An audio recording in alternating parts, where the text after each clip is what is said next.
My dream was to be a studio musician. I could have a life, I could have a family, I could teach, I wouldn't be on the road all the time. And I've said that that's what I wanted to be.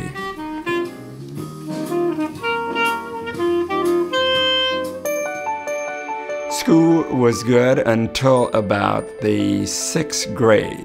And it changed my life. There's this thing called the Sanford Binet test, and I scored high. And that was the end of my life as I knew it.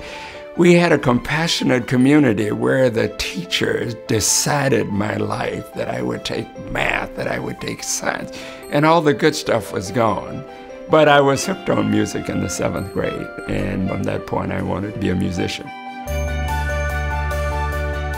My mother had a bit of strict discipline. She felt that education was the key, that if you didn't have a dime, but if you had an education, you could get through life and do well. Where the funds would come from, we were clueless.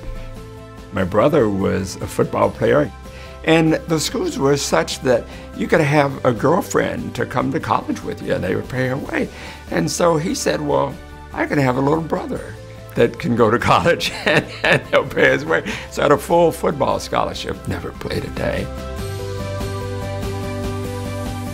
I could play with a band that was coming to town because I could read the charts. And so through high school and through college, I made my living playing and had planned to continue that. I played at a club and my brother was there. He said, boy, you're really playing well. He said, you won't have any trouble getting a job.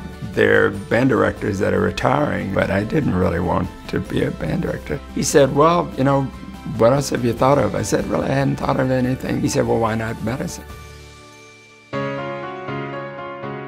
went to Meharry Medical College, which was predominantly African American, and the fees were pretty high.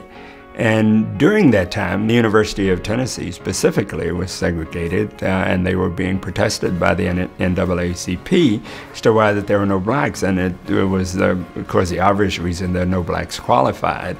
The university said, well, there is a black that's qualified, but he's in medical school now.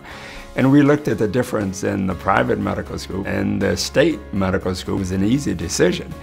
And as a result of that, I left Meharry and entered the University of Tennessee College of Medicine as the first African American. In graduate school, the classes or the students would hand down the old exams in each class to the class that's following behind.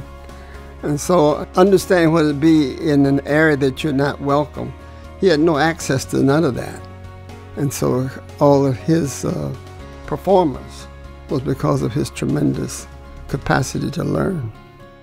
The money still didn't come, so I made the decision to join the Navy Senior Medical Student Program that allows you to get paid a naval salary during your senior year. And that began a career that lasted for 33 years. That was my active duty time, which was about 13 years, and then the rest of the time was spent in the reserves. My challenge in medicine is the thing that has driven me really so much to do things, and I think to do very complex procedures to help children. Spine surgery in children was in its real infancy in the 1960s and 70s. The procedures were enormous. Dr. Crawford was innovative in taking extremely complex, highly technical surgery and changing it into a system where it could be done with scopes, with much, much less trauma to the patient, with much faster recovery. And he was instrumental in the development of that in the entire world. The OR, for me, it's an arena. And there are stories about the Crawford OR. He had a wonderful knack for asking the pertinent question and getting the correct answer. If he couldn't get the correct answer, he would often send the person out of the operating room to go and find out what the correct answer was. I've been very, very fortunate in my career, children's one, to have an endowed chair in pediatric orthopedics and an endowed chair in spine surgery.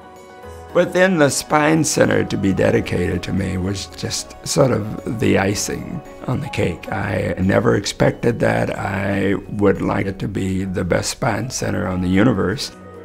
Dr. Crawford is one of the many people associated with Cincinnati Children's Hospital Medical Center who really has become a global ambassador for our institution. And what that does is not only advance children's health around the world, but it advances Cincinnati around the world. I have a daughter and son, and I would only hope that they have as much comfort, success, and enjoyment in their careers and life as I've had in medicine, which has been very good for me. I have 3 grandkids, and I think they're the love of my life. They are the ones that get the most attention.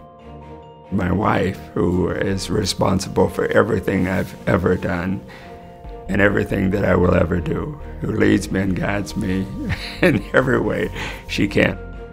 When you see him in his musical mode, when you see him playing tennis, when you see him out in the community, and when you see him interact with kids, this is a guy who brings life to everything he does. Life is a circle. I started out in music wanting to be a musician more than anything ever in life. Got into medicine, and it has been so fulfilling. It's unbelievable what medicine has done for me, and hopefully what I've done for medicine. But I've been trying my best to find myself as a musician, and that will be coming full circle.